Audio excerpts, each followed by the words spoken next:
Pessoal, boa noite. Ainda é terça-feira, quarta-feira, dia 27. E a nossa aula hoje durante a tarde, ela foi muito confusa, eu imagino, né? Eu esbarrei alguns problemas conhecidos do JavaScript, bem conhecidos e bem peculiares e bem excêntricos, né, do JavaScript, e eu não lembrava, né, deles. E aí, enfim, imagino que a aula tenha sido bem confusa para vocês, tá?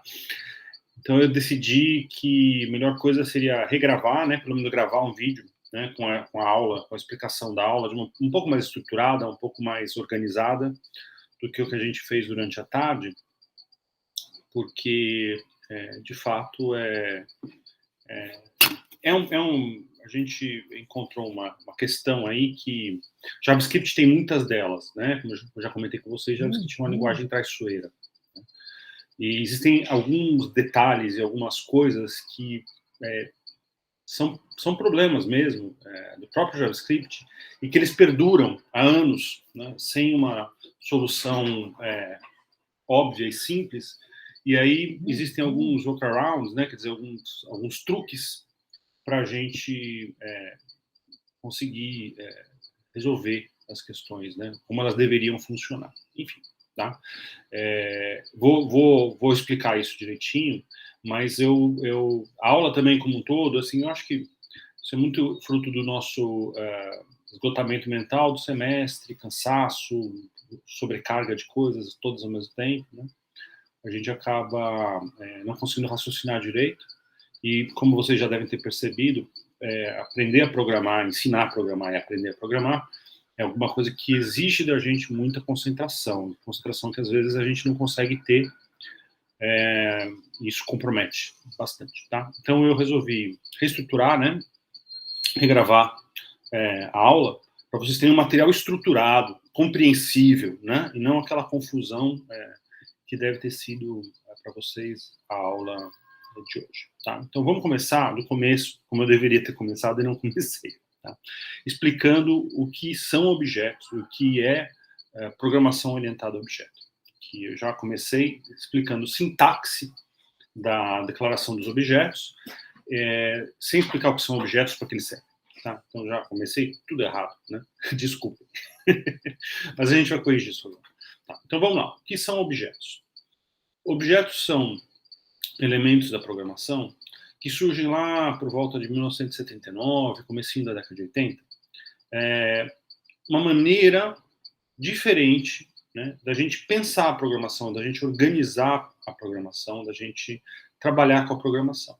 Né? Um grupo de programadores, são conhecidos como Gang of Four, e o trabalho deles é baseado no Christopher Alexander, que era um arquiteto, e é um cara importante na área do design, escreveu alguns livros importantes sobre padrões, né, patterns.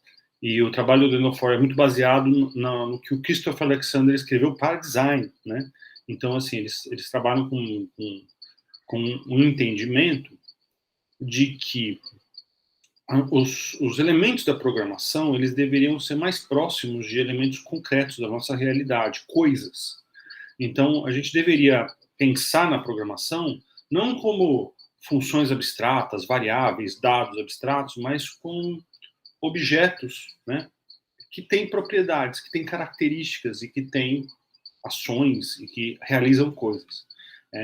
Isso tornaria o processo de programar uma coisa um pouco menos abstrata, né, e um pouco mais plausível, mais próxima da maneira com que a nossa própria cabeça opera. Então, a lógica, a intenção por trás da programação orientada ao objeto é que a gente elabore coisas que se aproximam mais da nossa realidade, de como as coisas na nossa realidade são construídas, são feitas. Tá? Então, usando até um exemplo do Colin Mock, que era um professor de programação também importante, imagine que a programação orientada ao objeto é o seguinte: você vai construir um avião. Se você vai construir um avião, você precisa de uma série de peças, uma série de coisas. Então, você vai construir uma cadeira, né? Você precisa de almofada, do estofado, você precisa de parafusos para prender as coisas, você precisa de ferragens, né? Então você pega uma cadeira de um avião, elas são várias, são 100, 200, 300 cadeiras no avião. Você vai moldar, você vai desenhar uma peça que vai ser a peça do encosto do braço. Você vai desenhar uma peça que é a peça do encosto das costas. Você vai desenhar uma peça que é o encosto da cabeça. Essa peça ela vai se repetir 200, 300 vezes na linha de produção para cada avião, e são muito outros, né? Então você vai desenhar essas peças de uma maneira com que elas sejam todas encaixadas, elas são desenhadas para serem encaixadas umas nas outras. E os encaixes são muito particulares, né? O encaixe da cabeça funciona, se acopla direito com o encaixe das costas, o encaixe dos braços ele se acopla com o assento. Então tudo é desenhado para se encaixar. Na linguagem orientada a objeto, a gente vai desenhar até o parafuso, até a porca. Cada elemento que a gente usa, cada objeto concreto que a gente usaria para construir o avião, cada pequeno detalhe do avião, a gente vai precisar desenhar, a gente vai precisar projetar, a gente vai precisar construir. Mas uma vez que ele esteja construído, moldado, né, esta aqui é o modelo de parafuso, esse aqui é o modelo de porca que a gente vai usar. A gente passa a usar ele ao longo de todo o nosso avião, né? Então a gente não faz um trabalho hercúleo para nada, a gente faz um trabalho grande de desenhar uma peça que vai ser usada inúmeras e inúmeras vezes na construção do nosso avião. Essa é a lógica um pouco da programação orientada a objeto. A gente vai desenhar os nossos objetos, a gente vai planejar e vai codificar cada pequeno objeto que a gente precisa e que se articula com outro ao longo do código. Mas uma vez que eles estão desenhados, e eles estão planejados para funcionar de uma certa maneira, eles vão poder ser usados para qualquer coisa, seja para fixar a cadeira do passageiro, seja para fixar a cadeira do piloto, seja para fixar a fuselagem, seja para fixar a asa. A gente vai usar esses mesmos elementos, né, para construir todo o nosso avião. Então, o trabalho que a gente tem é diferente. A gente tem muito trabalho quando a gente está trabalhando com programação orientada a objeto para elaborar esses elementos que a gente vai usar. Mas depois que eles estão elaborados, e que estão bem construídos e bem definidos, a gente tem uma vantagem enorme de reaproveitamento e reutilização desses elementos e duplicação, triplicação, multiplicação desses elementos, quantos a gente precisar, e eles têm a possibilidade de trabalharem sozinhos, né? Cada um deles é autônomo ao longo do nosso código. Então, ele é desenhado para fazer uma coisa e ele faz aquela coisa sozinho. A gente não precisa ficar construindo e reconstruindo esse elemento o tempo todo, né? Então, eles podem ser parametrizados, quer dizer, olha, eu preciso de um parafuso, mas tem 5 modelos diferentes de parafuso, né? Tem um parafuso maior, menor, com ponta, sem ponta, né? Com fenda, o encaixe para fenda, com encaixe para Phillips, enfim. Você tem várias possibilidades de parafuso. Então, você vai modelar esse teu objeto parafuso para que ele tenha todas essas possibilidades e você use a possibilidade que te interessa naquele momento, na hora de articular com outras coisas. Tá? Mas é um jeito de programar que você precisa, de fato, olhar para a tua programação como se você estivesse construindo objetos que serão articulados uns com os outros, né? Ou que irão desempenhar uma determinada função, porque um conjunto de objetos, quando ele está articulado, ele forma uma outra coisa. Então, o banco completo, ele é formado por diversos pequenos objetos. Mas depois que eles são acoplados, todos eles juntos, eles viram um banco. E aí você tem vários bancos que você também pode utilizar, né? Então, a lógica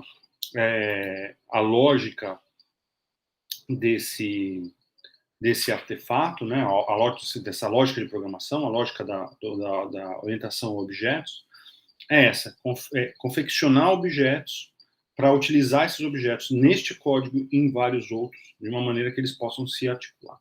Tá? Então, é para isso que a gente usa.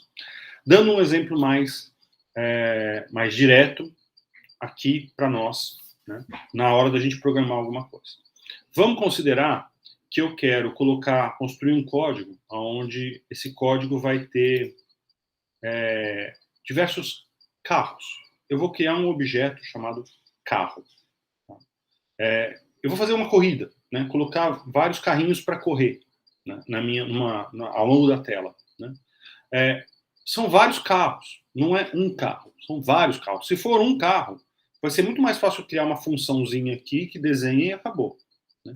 Mas se eu tiver que criar vários, inúmeros carros, 200, 300, 400 carros, não sei quantos carros, talvez esse trabalho comece a ficar complicado.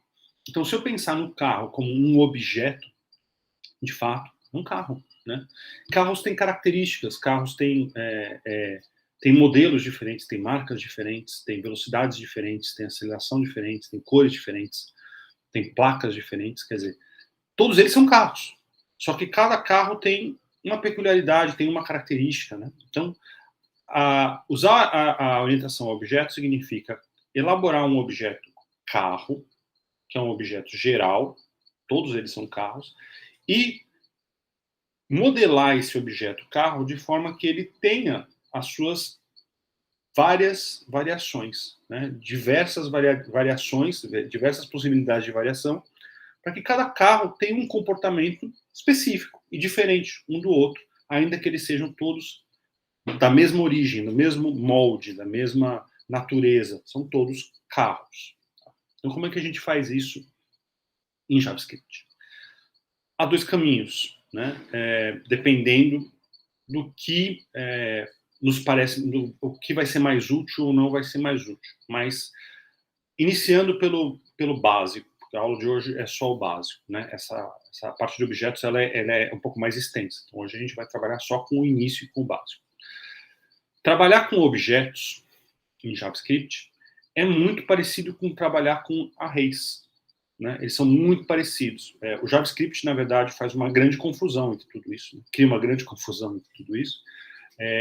Eles não são a mesma coisa, mas o JavaScript faz com que eles sejam todos tratados da mesma maneira. Tá? Então, se a gente vai construir uma array, a gente constrói essa array da seguinte maneira. Let minha array igual a colchetes. Isso cria uma array, o JavaScript, né? Declara uma array. E quando eu declaro uma array, vocês sabem que a gente pode colocar minha array e colocar um valor numérico aqui e apontar para associar um determinado conteúdo, como a gente também pode colocar uma palavra aqui. Isso chama-se array associativo. Então a gente atribui a uma palavra um determinado valor, um índice textual, não um índice numérico, certo? A gente viu na aula passada. Pois muito bem, existe uma outra forma da gente escrever esta mesma coisa, que é, em vez de colocar entre colchetes e a palavra entre aspas, como uma string, a gente simplesmente colocar a própria palavra, ponto palavra, né? A array, ponto palavra, que a gente quer usar. Claro, a gente não pode usar acentuação, a gente não pode usar espaço, e a gente não pode começar com um valor numérico, com um caractere numérico. A gente pode ter o caractere numérico em qualquer outro lugar, mas não no começo. E a gente não pode usar caracteres especiais quando a gente está fazendo isso. A gente só pode usar os caracteres básicos, né, para atribuir uma associação aí por um termo específico. Né? Tá, então eu posso construir uma array dessa maneira. Minha array teste, minha array XPTO, né? Blá, blá, blá, o que eu quiser. Eu posso fazer isso. Os objetos eles vão funcionar exatamente da mesma maneira.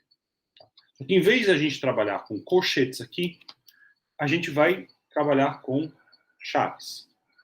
Quando a gente faz isso, em vez de estar criando uma array, a gente está criando um objeto. E o objeto, a diferença dele para array, vamos colocar assim, né, para simplificar bastante as coisas, é que as arrays podem ser numéricas, os objetos não. Os objetos eles são todos 100% associativos. Né? Então, o objeto ele só vai trabalhar com este tipo de indexação, a palavra, um termo. Né? Então, a gente não pode colocar um valor numérico para um objeto. Ele tem que usar um termo. Tá? Ao contrário das arrays, que podem trabalhar com valores numéricos, se a gente sim preferir. Da mesma maneira que as arrays, eu posso escrever assim, tá?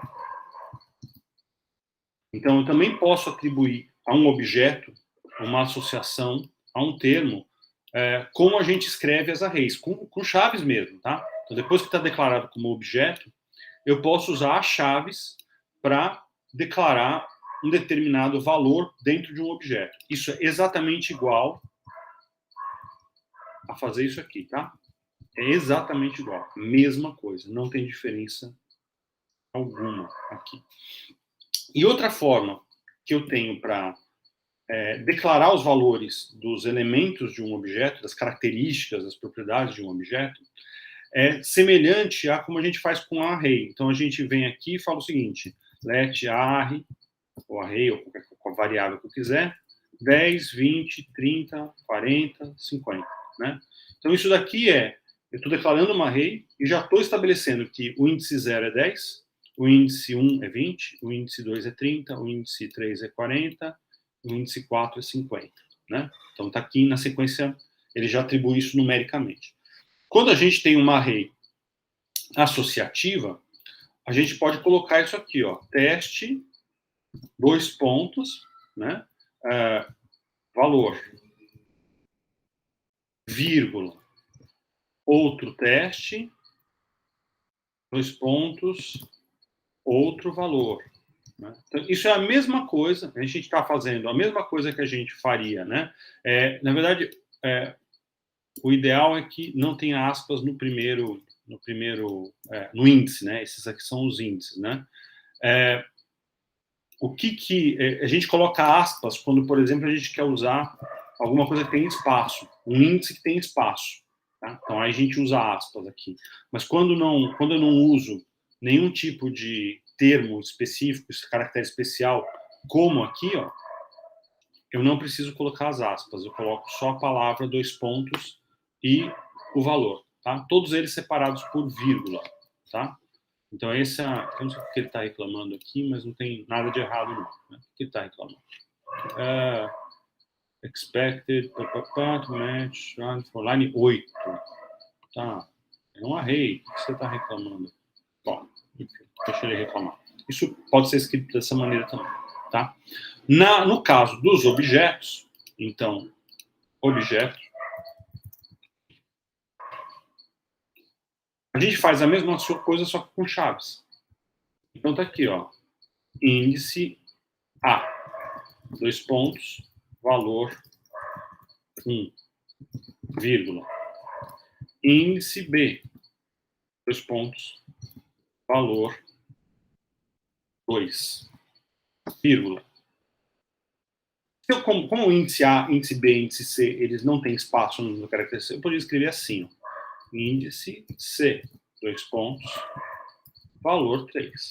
Isso aqui é a declaração de um objeto que tem 3 variáveis dentro dele, né? Índice A, índice B e índice C, que já são inicializados com valor 1, valor 2, valor 3. Isso é exatamente igual a falar objeto ponto índice A é igual a valor 1 ou objeto índice A é igual a valor 1. É tudo igual.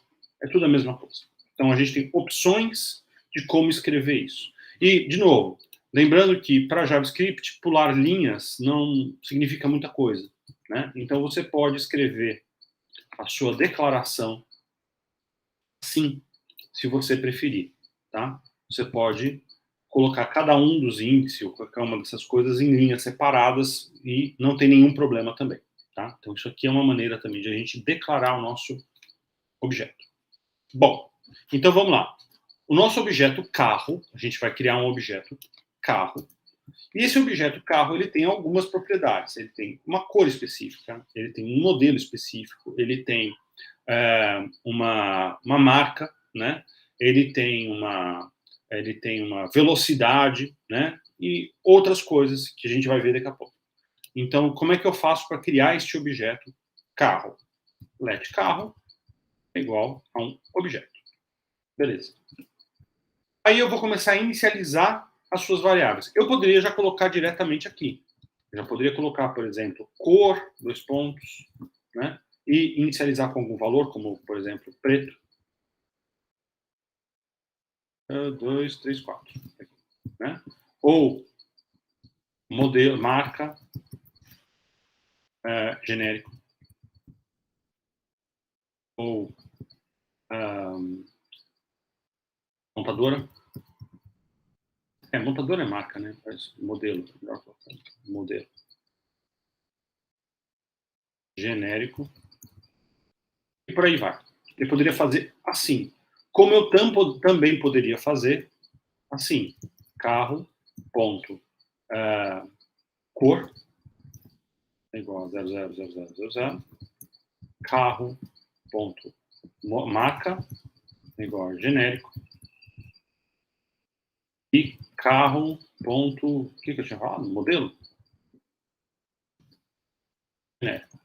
Aqui. Poderia colocar placa, poderia colocar o que eu fizesse aqui. Portanto, faz a maneira com que eu vou descrever este objeto, como que eu vou modelar esse objeto. Eu tenho diversas opções para colocar dados e dizer as informações que pertencem inicialmente a esse objeto. Né? Então, se eu quiser vir aqui e verificar esses dados, ó, console.log, carro.modelo.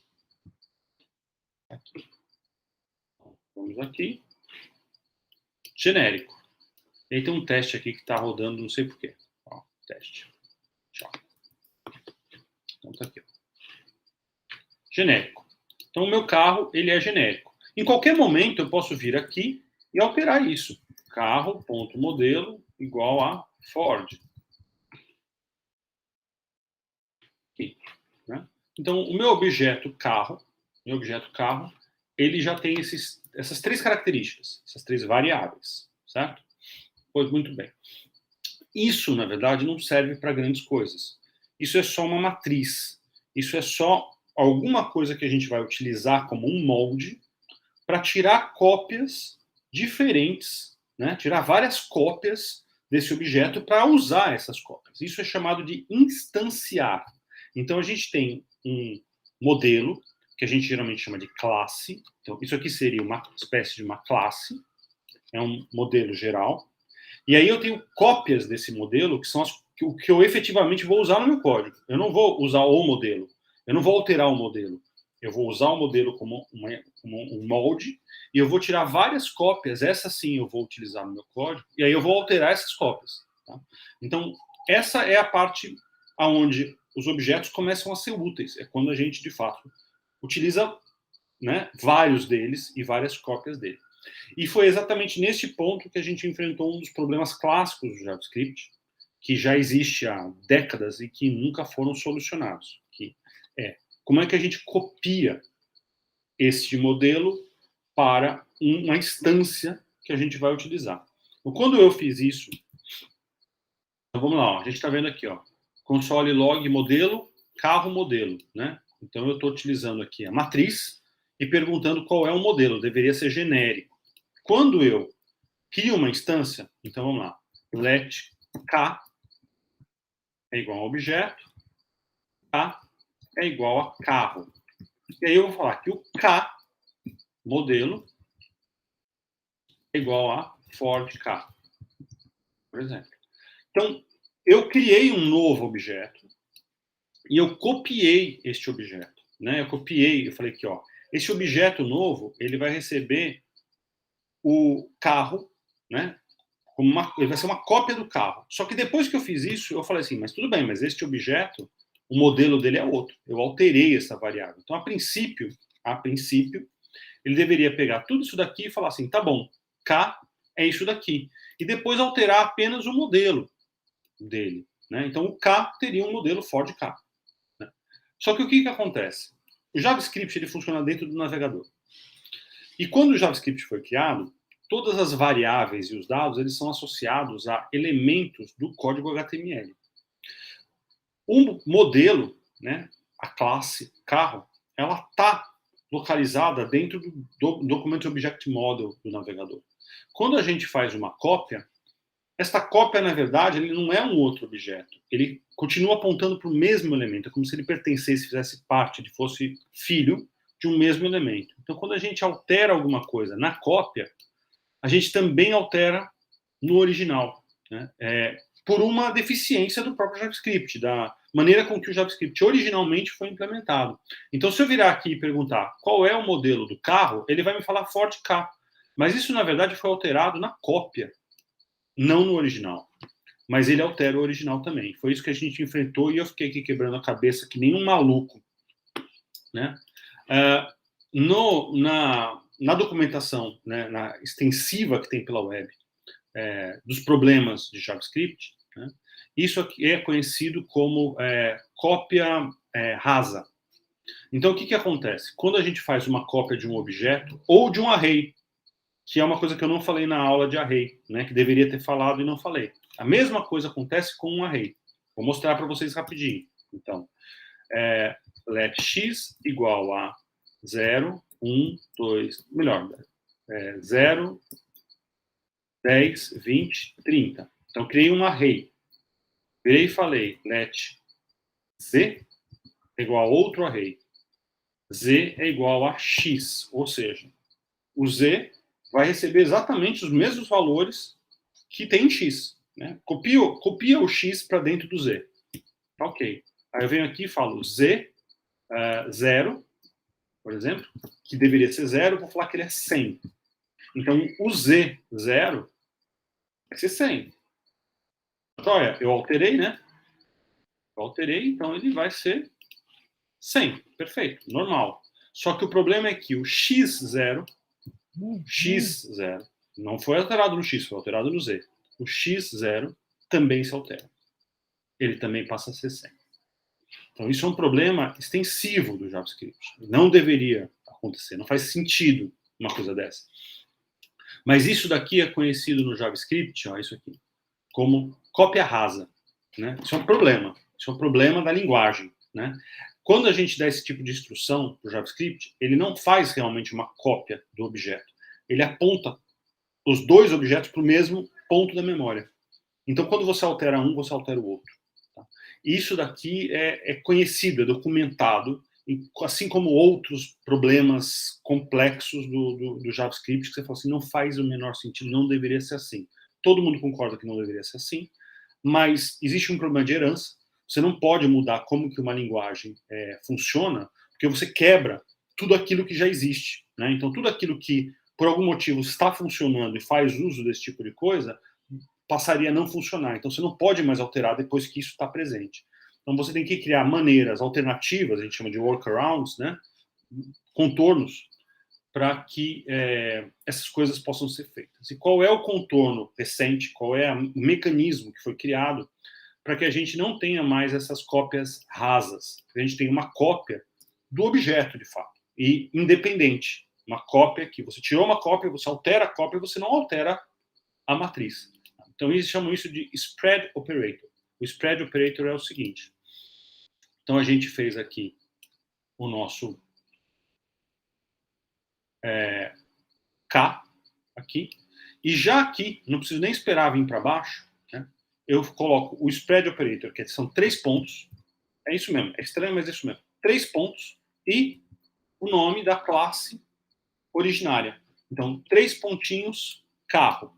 Isso daqui é dizer o seguinte, isto aqui é um objeto, esse K é um novo objeto, ele vai tirar uma cópia desta matriz carro, ou qualquer outra que você indique aqui, mas ele é um objeto independente. Não misture as bolas. Né? Ele é outra coisa. Então, o que eu estou fazendo aqui? Não é exatamente uma instância no sentido estrito, clássico, da orientação ao objeto. Eu estou fazendo uma cópia de um objeto. Eu estou pegando um objeto e utilizando ele como uma matriz e tirando uma cópia que não é uma cópia rasa. Ou seja, que não é uma cópia que aponta para o mesmo ponto da memória. É uma cópia que aponta para outro ponto da memória, de forma que eu posso alterar essas duas instâncias, esses dois objetos, sem que um interfira no outro. Tá? Então, foi isso que faltou para a gente entender, e é uma coisa que é super conhecida, mas que na hora me falhou a memória, eu não lembrava desse detalhe. Né? É uma coisa que eu uso com pouca frequência, e existem uma série de bibliotecas e uma série de outros recursos no JavaScript que resolvem essas coisas para a gente acaba se acostumando em usar isso daí, isso vira uma muleta, E aí você esquece de como que as coisas são quando você não tem esses recursos disponíveis, né? Isso é muito frequente, né? Então, foi o que aconteceu, eu não lembrava desse fato, aí fui dar uma olhada e falei, nossa, é clássico, é um problema clássico. Agora, uma vez que eu usei o spread operator para fazer uma cópia do objeto carro, este objeto K, ele é separado, ele está desassociado do original. Ele tirou aquilo como um modelo, mas ele está desassociado. Portanto, se eu vier aqui e falar console log carro.modelo, vai ser genérico. E se eu colocar console log k.modelo, vai ser Ford K.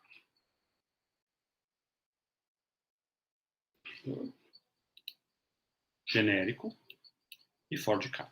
Eles são objetos separados. Não fazem mais relação um com o outro. Tá? Então, isso aqui é uma cópia profunda. Eles chamam isso de deep copy. Né? Então, eu fiz uma cópia profunda, uma cópia que eles não estão conectados, que eles não estão no mesmo nível, estão absolutamente separados. Uma vez que eu tenho, então, cópias, eu posso fazer mais. Let Volkswagen up é igual a carro, spread carro, ou seja, pega todos os elementos de carro e me copia eles aqui separadamente do objeto original. E aí, de novo, Volkswagen up, ponto modelo, igual a Volkswagen up. Tá aqui. Então, se eu vier aqui e colocar solid log up, ponto modelo, ele vai me dar um terceiro resultado aqui. Oh, escreveu alguma coisa errada. Console. Teclado da Apple. Aqui, ó. Volkswagen Up. E eu posso, assim, criar vários. Mas até aí vocês vão falar, professor, qual a vantagem? Porque até agora, tudo que você está fazendo, a gente vai fazer com array. Não faz menor diferença. Tá? Tá. Isso vai continuar sendo válido. Mas existem coisas que, com os objetos, são mais interessantes. Agora a gente vai começar a ver. E essa parte é o que torna as coisas um pouco mais difíceis. No começo. Né? Depois que a gente se acostuma, isso passa a ser um hábito. Então vamos lá. Vocês vão se lembrar da nossa aula de funções. Há 3 maneiras de você declarar uma função. A maioria de vocês deve estar usando a maneira tradicional, antiga, que é function, minha função, dados, vírgula, dados 2, ou o que eu precisar, abre chaves e declara a sua função. Funciona? Tá ok, não tem nenhum problema a gente fazer isso. Mas existem mais 2 maneiras. Eu expliquei para vocês e falei que a segunda maneira é uma maneira que a gente está começando a se habituar a ela, né? Ou deveria estar acostumado, começando a se habituar a ela. E a terceira maneira, que é com a arrow functions, é uma maneira mais confusa, mas que é a mais nova e é a que se recomenda, né? Apesar de que muitos programadores como eu, que são de uma velha guarda, têm uma certa dificuldade aí de colocar isso em prática, porque não está acostumado com isso, né? Mas se vocês puderem, talvez as arrow functions sejam maneira mais adequada e mais recomendada da gente trabalhar. Por que eu estou falando isso? Qual é a segunda e a terceira? Então vamos lá.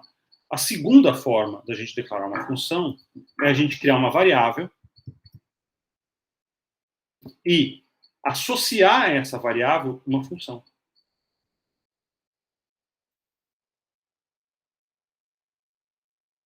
O que acontece aqui? Minha func, que é uma variável, ela recebe o conteúdo de uma função. E a partir daí, eu invoco essa função assim, né? Então, minha func, que é a variável, recebe nela a função. A terceira maneira, caso vocês não lembrem, era isso aqui, ó, dado 1, dado 2, arrow function. É isso daqui, ó. Os dados são esses e a função que vai receber esses dados é isso daqui, né? o recomendável hoje, a boa prática hoje, era que a gente trabalhasse assim, né? Eu ainda tenho uma certa dificuldade, porque para mim confunde a cabeça fazer esse tipo de coisa, né?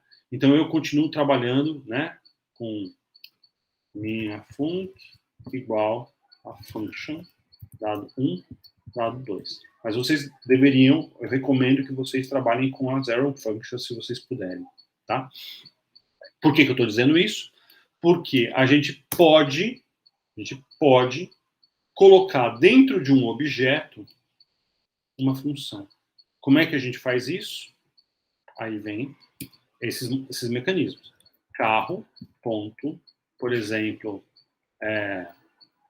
anda é igual a valor, arrow function, e uma função.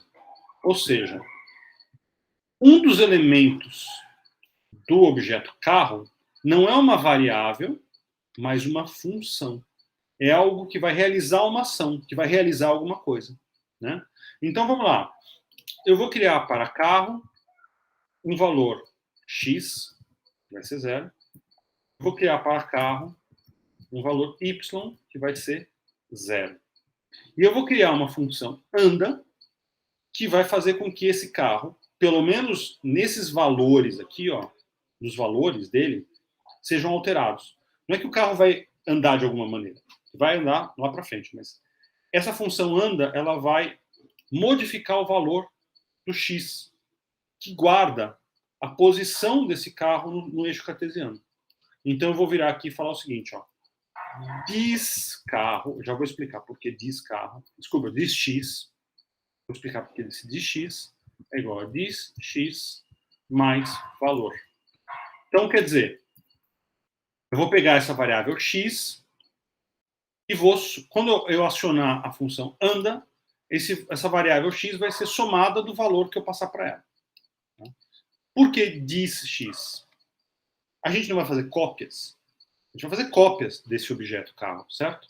Esse carro vai ter vários, vão ter vários carros. Então, o que acontece? Se eu simplesmente somar x é igual a x mais valor, eu estou somando em que objeto exatamente? Qual das cópias? Não dá para saber. Então, eu poderia virar e falar, ó, kx igual a kx mais valor. Mas isso significa que toda vez que eu acionar a função anda, só o k vai ser atualizado. Todos os outros não vão. Nada vai acontecer com os outros. Não é exatamente isso que eu quero. Eu quero que o carro, quando eu rodo uma função anda no k, o k ande. Quando eu rodo uma função no up, o up ande. Quando eu rodo essa função em qualquer outro, esse carro que foi criado, ele ande, e não só o k. Então eu tenho que dizer na minha função que a variável que eu quero mexer é a variável deste objeto que eu estiver trabalhando, que eu estiver, onde a função estiver sendo executada. Então, eu diz x mais valor. O que vai acontecer agora? Então, vamos lá. Eu vou pegar aqui, ó, e vou... Tira isso aqui tudo. Ó, eu incluí uma função e eu incluí variável x e y no objeto matriz. Do objeto matriz eu tirei cópias. Significa que todas essas cópias já receberam automaticamente os valores x, y e a função anda. Essa é a vantagem de eu trabalhar com objeto. Então eu venho aqui e falo o seguinte, olha, vup x, qual é o valor de vup x? Vai ser 0. Minha func is not defined. Desculpa, eu coloquei, perdão. Tinha coisa ainda no código. Então, vup x, qual é a posição de x de vup? A posição em x de vup é 0. Legal. Aí eu quero fazer o seguinte, ó. Então é o seguinte, vup anda 10. E aí, de novo, qual é a posição em x de vup? 0 e 0. Ah, não adicionou. Ô, maldito. Vup x Será que eu não tenho que colocar o x aqui? Só deixa eu posso estar confundindo. Ah, porque a arrow function que vai confundir isso. Desculpa. Eu acho que é isso daqui, peraí. Não. Deixa eu fazer do jeito que eu estou acostumado. Function, valor. As arrow functions, elas mudam as coisas exatamente aqui, tá, gente? É nesses dias da vida que elas mexem. Eu não estou acostumado a usar as arrow functions. Ó, 10. Eu tenho problemas em usar arrow functions por causa disso. Então, esse diz nas arrow functions, ele se altera. Ele altera a maneira com que o diz é referenciado. Tá? Então, isso que é por isso que eu evito usar. Mas vocês deveriam usar, né? Aprender a usar, porque vai ser mais útil para vocês. E vocês vão pegar muitos códigos com arrow functions. Eu não pego mais na minha vida. Mas vamos lá, vou voltar aqui. Então eu peguei o up e falei, and 10. E aí, somou-se 10 a posição de x do up. Vou fazer a mesma coisa de novo e pedir para que ele me mostre o resultado. Olha aí, ó. 10 e 20. Tá aqui. 10 e 20. Agora eu quero saber o seguinte. E o K? Qual é a posição em X do K? Bom, ela vai continuar 0. Então, o up andou 10, 20, mas o K continua em 0. Tá. E agora, o que a gente faz? Bom, vamos criar mais uma função para o nosso objeto carro, né? Que vai ser o seguinte. Carro desenha function. E o que essa função vai fazer? Ela vai desenhar um carro como um quadrado. Vou representar o carro como um quadrado. Rect, retângulo. X, esse x do objeto, seja qual for o objeto. Esse y do objeto, né? 10 e 10. Então vamos lá. O que eu escrevi errado aqui? Carro desenha, ele está reclamando de alguma coisa. Bad assignment. O que é bad assignment? Ah, desenha não pode ter assim, desculpa, perdão. Desenha variável igual a função. Depois eu vou chamar ele. Desculpa. Né? Então vamos lá. Vou tirar isso daqui. E vou colocar isso agora no draw. Então, eu venho aqui e falo o seguinte. K anda 10. K desenha. O que faz o desenha? Ele se desenha na tela. Ele desenha o carro na tela. Então, quem faz o desenho do carro é o próprio carro. É uma função do carro. Ela vai colocar ele na tela. Ela vai estampar o desenho dele na tela. E como esse carro... Deixa eu colocar até o background aqui, né? Background 0. Como esse carro está andando a cada draw, ele está andando 10, esse carro vai se deslocar. Olha ele passando. Ele está no 0, certo? Então a gente pode vir aqui e falar o seguinte, ó. A y é igual a 100. Ou seja, eu vou mexer a posição de y no carro. Vou falar que esse carro fica no 100. Aí, ó. Agora está no 100. Está muito rápido? Não tem problema. Então, vai andar de 5 em 5. Mais devagar. Ou seja, isso aqui é um objeto para mim. Esse carinha, carro, é um objeto para mim. E eu não tenho só um carro, eu não tenho só o K. Eu tenho também o up, né? Então eu posso vir aqui para o up e falar o seguinte, ó. Anda 1. V up. Se desenhe. Porque se eu só colocar anda, o valor do up, ele vai se alterar, o x. Mas ele não vai ser estampado na tela, né? Então, só vai ser o K. O K está lá sendo desenhado na tela. Agora, se eu virar aqui e falar V up, desenha, ele vai se desenhar. E ele está no 0. E ele é bem mais lento. Então, para cada carro que eu criar, vamos também colocar aqui, ó, V up, Y é igual a 30. Agora vai ficar um pouquinho mais baixo. Para cada carro que eu criar, eu vou ter um conjunto de propriedades variáveis, né, de coisas sobre este carro, e eu vou ter um conjunto de ações que este carro pode fazer, né, que esse objeto pode ser acionado, né? Pode ser solicitado a fazer. O que mais? Ó, eu posso vir aqui e falar o seguinte, ó, carro, cor é igual a... Ah, já tem, ó, cor já está lá. Então agora eu quero alterar a cor, ó. Eu quero falar o seguinte, ó, a cor é igual a vermelho. E o up, cor, é igual a azul. Aqui. Bom, isso muda o dado, né, de cada um desses carros, mas isso não faz grandes coisas no meu desenho. Eles continuam sendo desenhados em branco, porque eu não falei nada. Bom, eu posso virar aqui, né, na hora de desenhar, e falar o seguinte, ó, fio, X, cor. O que vai acontecer? Eu implementei a mudança de cor para todos eles, ao mesmo tempo, de uma vez só. Então, todos os carros, se eu tivesse 200 carros aí, e eu fizesse uma mudança de uma linha de código na matriz, eu espalho essa mudança para todos os meus objetos, para todos eles na tela. Então, se eu tivesse 100 carros, os 100 passariam a ser desenhados coloridos. Né? Então, se eu vier aqui e fizer uma regra diferente, aqui, por exemplo, se o x, colocar um if diz x maior que o idit, por exemplo, né, faz alguma coisa. Todos eles automaticamente passam a ter esse comportamento. Tá? Então, a gente chama na teoria da programação orientada a objeto as funções como métodos ou comportamentos e as variáveis como propriedades. Um objeto ele possui diversas propriedades sobre ele, que ele guarda, dados que ele guarda sobre ele, né? E possui diversos comportamentos que estão disponíveis para serem acionados no meu programa. Então, a hora que eu crio um carro, a hora que eu copio um carro novo, e ele está disponível para eu usar, né?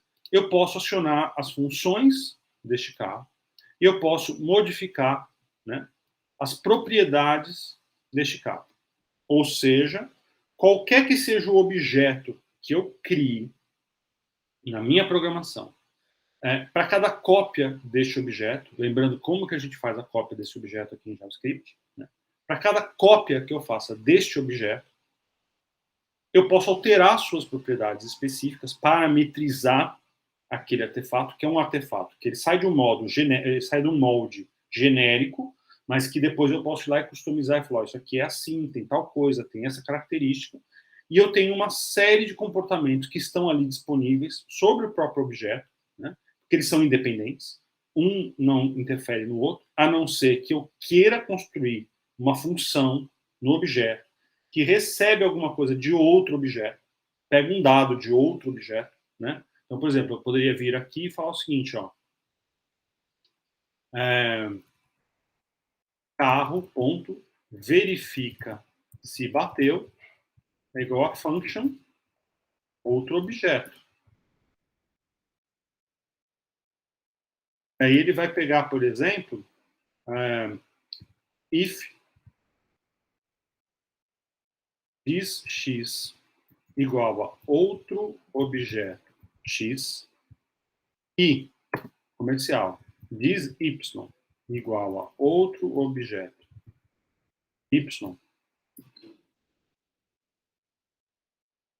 console log, bateu, por exemplo.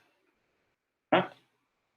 Então, é uma verificação. Isso precisa ser acionado. Então, eu precisaria vir aqui, por exemplo, e falar, ó, verifique no VAP, no objeto VAP, verifica se bateu em o K. Então, eu criei uma função para receber um objeto externo e verificar se uma propriedade desse objeto externo bate, né, é igual a uma propriedade do meu objeto específico. Né? E aí, se eles forem iguais, faça tal coisa. Então, isso é outra função que eu criei para esses objetos. Eu poderia fazer o inverso. Eu poderia verificar no K, verifica se bateu, up. E se eu criasse 200 carros, eu poderia testar um com os outros, né? E aí, se batesse, ele ia falar, bateu. Vejam, aqui no meu código, eu não digo quem bateu em quem. Mas se eu quiser dizer quem bateu em quem, eu posso virar aqui e falar o seguinte. X modelo, é modelo, né? Diz modelo mais bateu em outro objeto modelo. Então aí ele vai me mandar para o console, se acontecer uma batida, né? Ó, o K bateu em VUP. Tá? Vamos fazer esse teste só para vocês verem se funciona. Então a gente vai colocar aqui 100. Né? Obviamente que eu vou ter que fazer o seguinte, ó. O up anda de 1 em 1, certo? Então vamos colocar o up um pouquinho lá na frente, ó. V up x é igual a 200. Ele já começa lá na frente e aí o K ele vai vir mais rápido e uma hora, espero, eu acho, acredito que vai bater. Não sei se vai bater porque eles precisam ser o X e o Y precisam ser exatamente iguais, né? Mas vamos torcer para que isso aconteça porque, né? Senão a gente faz um cálculo aqui, né? Ó, então eu vou colocar aqui, ó, V verifica se bateu no K, né? Vamos lá, ver se funciona essa minha. Verifica se bateu. Not a function. Escreveu alguma coisa errada. Verifica se bateu, não é isso? Ó, verifica se bateu. O que está errado aqui?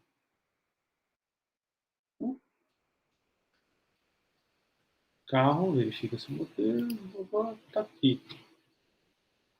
Esse aqui até aqui. Esse aqui até aqui. Ah, eu coloquei dentro do desenho, ó. Aqui, ó. Ó a bobagem. Ó a bobagem. Ó. Aí, ó. Aí, ó. Bateu. Então, quando dá um choque, quando eles estão na mesma posição em X e Y, vem a mensagem, ó, Volkswagen Up bateu em Ford Ka. Por quê? Porque eu tenho uma função que foi desenhada no objeto carro para verificar se outro objeto, qualquer outro objeto, pode ser um carro, pode ser qualquer outra coisa, que tenha um valor X e um valor Y. Então, essa função foi criada para verificar se esse outro objeto tem numa função um valor X e Y, se eles forem idênticos aos valores X e Y do carro em questão, que está sendo testado, ele vai jogar para o console, bateu. E aí ele vai colocar, espero que esse outro objeto tenha um modelo. Né? Se ele tiver esse modelo, ele vai dizer, ó, o Ford Ka, ou enfim, o Up, bateu em, vamos supor que eu crio um objeto árvore no meio do caminho. Né?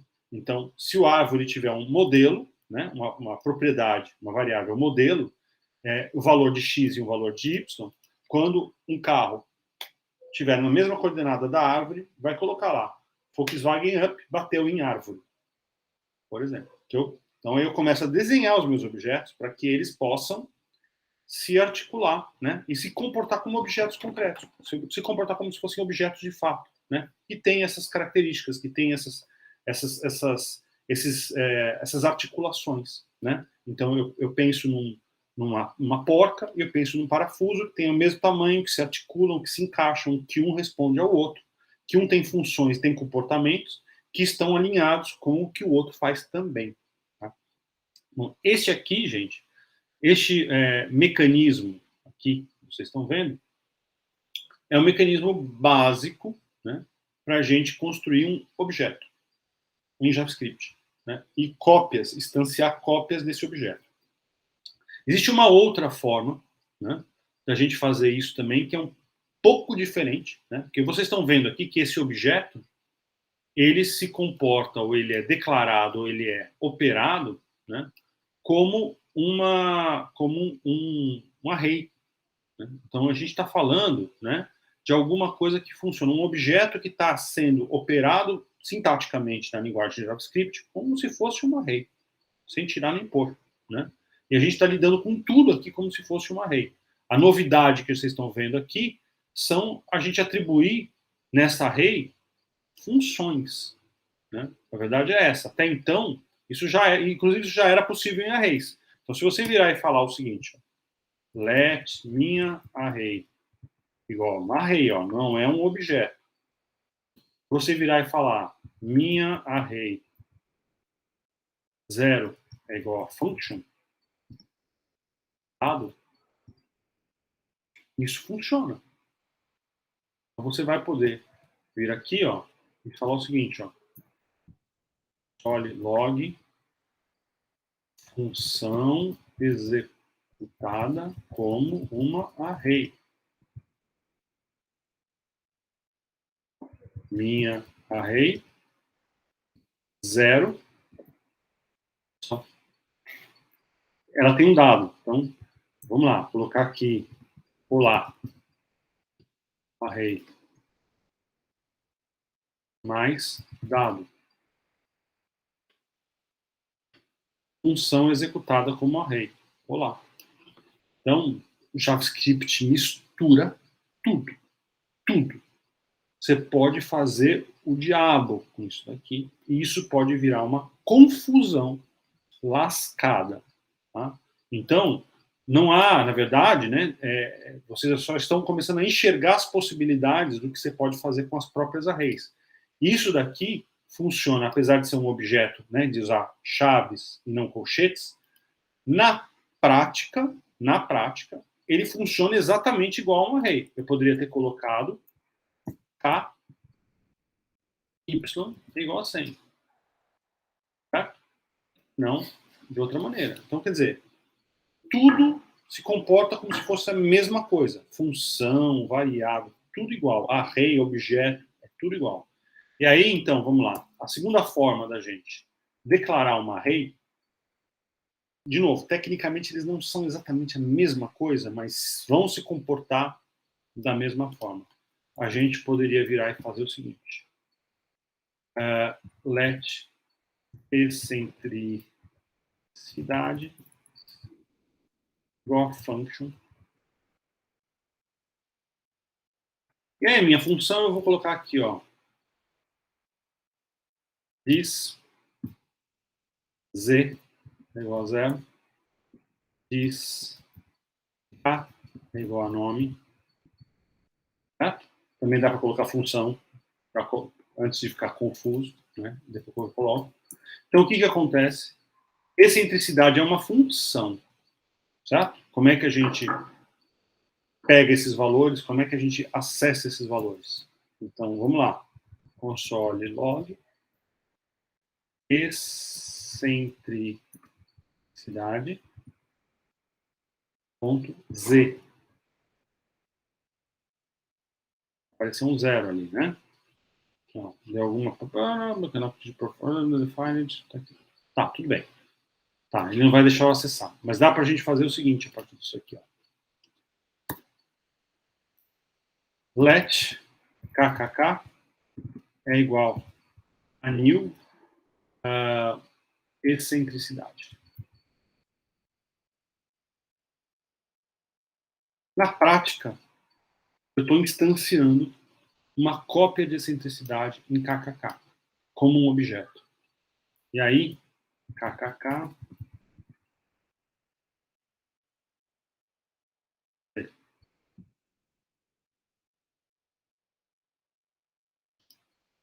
zero. Eu venho aqui e falo o seguinte, kkk z é igual a nada. Console log kkk z. 0 e nada. Também dá para fazer assim. Mas, Guilherme, isso é uma função, isso não é um array.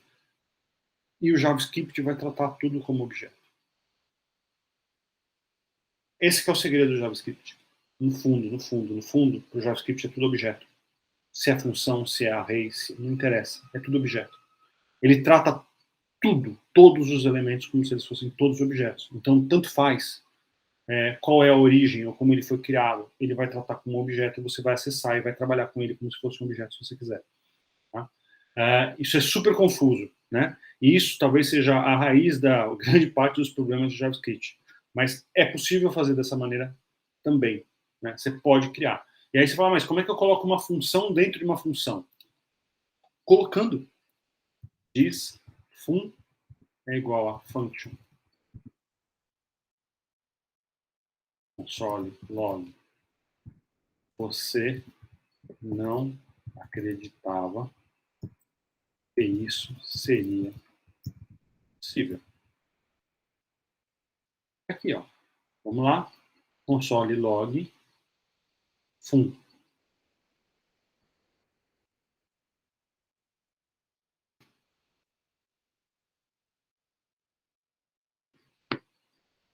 Você não acreditava que isso seria possível. Tá? Na verdade, isso aqui é uma função, né? Então, ele mesmo já colocaria. Não precisava nem colocar no console log. Kkk fun. Você não acreditava que isso seria possível. Tá? Então, duas maneiras diferentes da gente instanciar os nossos objetos. A gente cria um objeto como se ele fosse uma função e a gente coloca o operador new nessa função, tá? Ou a gente cria o objeto, né, parecido como se fosse uma array, não é uma array, é um objeto mesmo, isso aqui é o sinalizador de instanciamento de objetos, instanciamento de criação de objetos, né, e a gente instancia ele com uma cópia profunda, né, dizendo que o outro objeto é um objeto também que recebe todos os valores do objeto pai, mas separa ele na memória para que eles não estejam associados. Porque se a gente simplesmente falar let k é igual a carro, eles vão ser dois objetos, mas na verdade eles só são associações, são só nomes. Você vai estar trabalhando com o mesmo objeto através de duas referências de nome de variáveis diferentes. É o mesmo objeto. Você está usando carro ou K, mas você está mexendo no mesmo objeto, no mesmo ponto da memória. Se você coloca o operador spread, que é esses 3 pontos, e a origem, carro, aí sim, ele separa os dois. Você tem dois objetos diferentes que têm o mesmo molde, né? Um tira o molde do outro, né? Mas depois que tirou o molde, eles estão absolutamente separados. Você pode mexer em um sem alterar o outro. Tá? São os dois caminhos, tá bom? Há inúmeras aplicações para isso. Se vocês começarem a entender isso agora, vocês vão ver que isso muda a arquitetura do teu código. A maneira como você vai articular o teu código muda. Porque aí você vai ter objetos que realizam coisas por si só, que verificam, que operam, que calculam, que computam, enfim, os próprios objetos são programas em si mesmos que vão fazer coisas por si, independente. Ah, não, mas professor, você precisa, né, fazer ele acontecer aqui. Você só precisa, na verdade, coordenar ele. Você só precisa falar assim, aciona isso, aciona aquilo.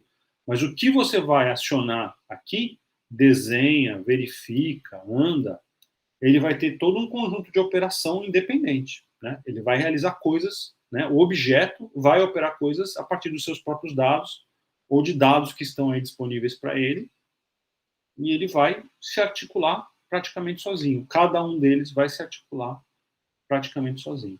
Então, isso muda o raciocínio que a gente tem no nosso código. É muito diferente de uma função.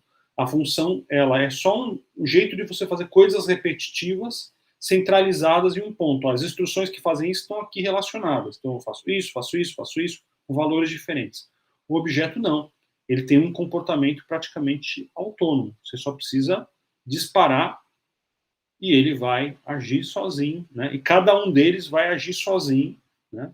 Sem que você precise ficar o tempo inteiro mexendo. Então, a gente precisa repensar, né? Quando a gente está trabalhando com orientação a objeto, programação orientada a objeto, a gente precisa trabalhar o código com uma visão, né, com uma perspectiva de orientação a objeto, que é diferente da programação procedural, né, processual tradicional. Né? Então, a arquitetura do nosso código vai mudar.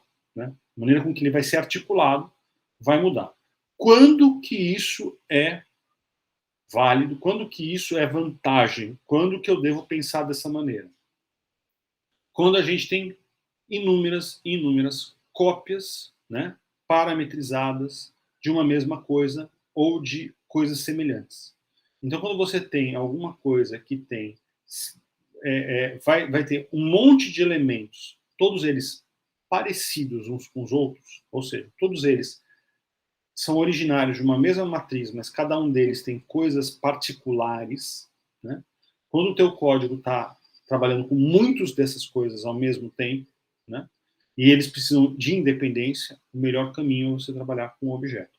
Quando você não tem muitas coisas, quando você tem poucas coisas, 2 coisas, 3 coisas, 2 carros, por exemplo, para esse código, talvez fosse mais sensato fazer uma função e executar a mesma função 2 vezes aqui para desenhar, né? E ponto final. Colocava lá um valor de velocidade, colocava lá um valor de posição criava uma variável de posição e 2 variáveis de posição e ficava controlando essas 2 variáveis aqui no meu próprio draw e eu resolveria o meu código facilmente. Eu não precisaria de um objeto para guardar sua própria posição, sua própria cor, não precisaria de um objeto para ficar guardando essas informações sobre si mesmo e controlando essas informações sobre si mesmo. Tá? Então, aí, né, quando a gente tem vários e que cada um precisa da sua autonomia, aí os objetos começam a ser uma estratégia mais vantajosa para a programação. Tá bom? Gente, eu espero ter corrigido as minhas falhas na aula de hoje, né? Minha aula confusa e atropelada e sem pé nem cabeça de hoje. Espero que esse material aqui seja mais claro, né? E melhor estruturado para vocês e que dê uma base melhor para que vocês entendam como começar com os objetos. Na aula que eu dei hoje, que foi caótica e foi catastrófica, eu expliquei um pouquinho de como se faz isso com o processing original. Existe uma aula, existem 3 aulas, 2 ou 3 aulas do semestre anterior que estão gravadas, estão disponíveis no nosso material, que são sobre objetos, né? Sobre como a gente trabalha com objetos em processing. Então, se vocês quiserem ver como é que a gente faz isso em processing original, com base em Java, no JavaScript, olhem aquele material que ele está bem melhor estruturado do que o que eu fiz hoje na aula do período da tarde, na aula que foi no horário de aula mesmo. Tá? Essas 2 ou 3 aulas, que são 2, de processing, elas vão cobrir tudo e vão explicar como é que a gente trabalha com objetos. Objetos em Java são instituídos, são declarados e instanciados de uma maneira completamente diferente do P5. Isso é radicalmente diferente. Aliás, JavaScript é uma linguagem única no que diz respeito a como a gente instancia e utiliza objetos. Tá? Isso que vocês estão vendo aqui só tem em JavaScript, só JavaScript faz. Ninguém trabalha com objetos dessa maneira, né? Que é uma loucura, diga-se de passagem. Né? Então, em Java, ou mais especificamente em Processing, é tudo um pouco mais estruturado e completamente separado das arrays, completamente separado das funções, completamente separado da maneira como que a gente viu aqui. Então, se vocês quiserem ver como é que se faz em Processing, peguem aquele material que ele está melhor colocado, com mais clareza, melhor estruturado e mais fácil para vocês entenderem também em Processing, tá bom? Então tá joia, gente. Desculpem mais uma vez o caos e a confusão da aula de hoje. Eu espero que esse material seja mais compreensível, mais claro para vocês. Tá bom? É isso. Vou encerrar aqui a nossa gravação.